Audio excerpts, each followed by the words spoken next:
Ayan, hello po sa ating lahat. Mapagpalang gabi. Naway nasa mabuti po kayong kalagayan sa mga dakay ng mundo naroroon. So, ang topic po natin walang iba kundi itong si Reyna. So, kita naman po natin na grabe po yung mga tanong ng kanyang mga supporters kung paano nga po yung bibig ni Reyna. Hindi lamang po ito first time na nangyari nga po kay Reyna.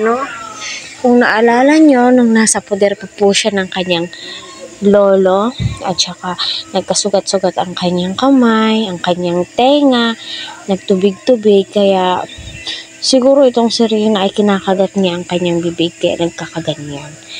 So normal na po yan, at kita naman po natin na naalagaan ng mabuti itong si Reyna, di po siya napapabayaan ni Ate Roda.